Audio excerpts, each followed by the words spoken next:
Hey everybody, Terensu here, back with some more Tekken news and my thoughts. So this came out yesterday around 2 p.m. via Event Hubs, who sourced the information from Arslan Ash's Twitter account. Arslan Ash, of course, the player who took the world by storm last year when Pakistan came onto the scene. Anyway, he tweeted out that this is what I have been saying for a long time. Even at Tekken Ulsan admitted this as well. The only way to beat Fahkumram is to pick Fahkumram.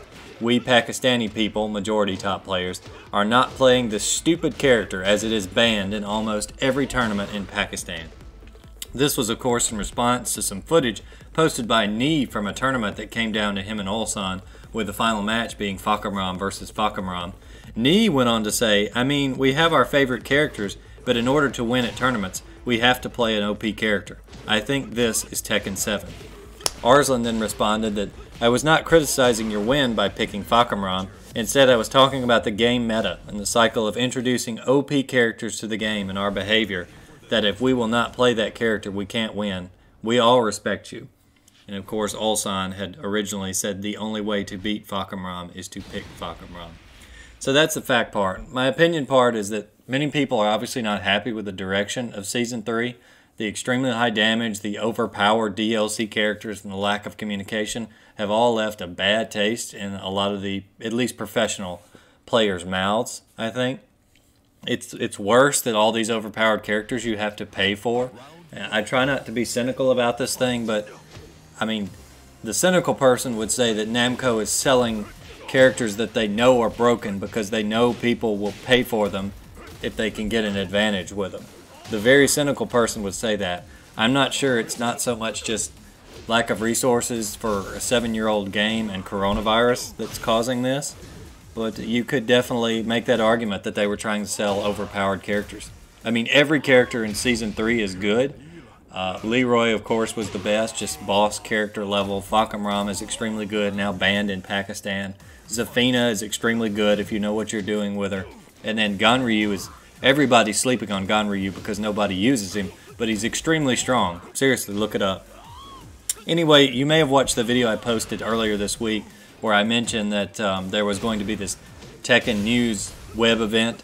It turned out Namco posted an update to that after I posted my video, and there was no Tekken info to be found, so for that I apologize if you were seriously looking forward to that. I do hope that there is Tekken news coming. I just don't know when it's going to be. I keep hearing talk that there's some exhibition matches online planned, and I hope that they'll have some sort of announcement strung in after that. That would be really nice if they did that. Not sure when it is. There was another web event announced by Namco, a much larger event, and there was no mention of Tekken or no Soul Calibur either, I don't believe at all. So the question still remains, when are they going to announce Season 4, if it's a thing? What's in Season 4? Who knows? I really do hope that game balance takes center stage in this. And that's kind of a scary proposition because I've seen what the balance team does these days. So to say I want balance to be center stage in the Season 4 is kind of a scary proposition. But I think it's an all or nothing. It's what you have to do because so many people are unhappy with the extreme damage, the overpowered characters, the loss of identity for most characters because everybody can do everything. Let's make Tekken the game it used to be, a game about characters. And characters were strong in some areas but weak in others.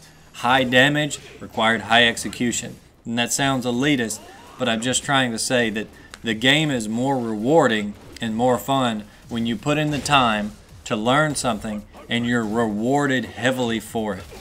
When every character can do massive amounts of damage, some of them by using one button or 2 or 3 buttons, and it's very simple, it's not as rewarding. I feel like people will get tired of that faster.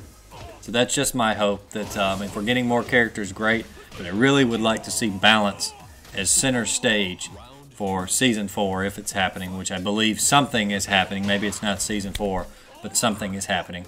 Again, I'm going to cut Namco some slack because of coronavirus. I don't know what their financial situation in Japan is like. I don't know who's gotten let go and that type of thing. Of course, all the best for those people and their families. I hope they're all healthy before they work on a fighting game, obviously. Anyway, thanks so much for watching, guys. This is Terensu signing off.